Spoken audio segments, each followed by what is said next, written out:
जळगावात अजितदादांच्या राष्ट्रवादीच्या जिल्हाध्यक्षाच्या बॅनरवर आता शरद पवार यांचा फोटो झळकणार आहे। राष्ट्रवादीचे जळगाव जिल्हाध्यक्ष संजय पवार यांनी ही माहिती दिली। त्यामुळे दोन्ही राष्ट्रवादींच्या विलीनीकरणाची एकत्रीकरणाची नांदी आहे का याची चर्चा सध्या राज्यात सुरू आहे। बॅनर पोस्टरवर रीतसर फोटो वापरण्यासंदर्भात परवानगी द्यावी म्हणून संजय पवार यांनी शरद पवारांची भेट घेतली। त्यानंतर त्यांनी शरद पवारांनी फोटो वापरण्यास मान्यता दिल्याची माहिती जिल्हाध्यक्ष संजय पवार यांनी दिली। दरम्यान हा त्यांचा वैयक्तिक स्तरावरील निर्णय असून पक्षाच्या बॅनरवर शरद पवारांचा फोटो वापरण्यात येणार नाही असं स्पष्टीकरण आमदार अनिल पाटलांनी दिलं आहे। एकनाथ शिंदे साहेब सोडून गेले त्यावेळेला देखील एकनाथ शिंदे साहेबांनी नेहमी बाळासाहेबांचा फोटो वापरला, बाळासाहेबांचा आदर केला। उद्धव साहेब ठाकरेंनी नाही सांगितलं तरी एकनाथ शिंदे साहेब बाळासाहेबांचा फोटो वापरतायत।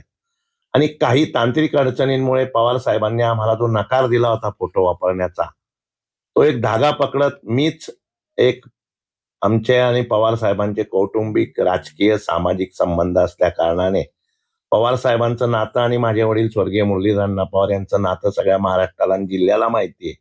याच विचाराने मी साहेबांना गेलो आणि सांगितलं की मी तुमचा फोटो वापरणार आहे। आणि त्यामुळे साहेबांनी माझं पत्र पूर्ण वाचलेलं आहे आणि मला फोटो वापरण्याची मान्यता स्वतः साहेबांनीच लिहून माझ्या लेटर पॅडवर मला दिलेली आहे। पवार साहेबांचा राष्ट्रवादी काँग्रेस पक्षाच्या बॅनरवरती फोटो लावायचा असेल तर तसा निर्णय राष्ट्रवादी काँग्रेस पक्षामध्ये झालेला नाही आणि तो होणार पण नाही। तो त्यांच्या वैयक्तिक स्तरावरती ते निर्णय घेत असतील, ते त्यांच्या वैयक्तिक कार्यक्रमांमध्ये लावू शकतात, पण पक्षीय कार्यक्रम जिथं असेल तिथे फक्त सुनेत्रा वहिनींचाच फोटो असेल किंवा राष्ट्रवादीच्या अजितदादांचाच फोटो असेल, ही पक्षाची ठाम भूमिका आहे।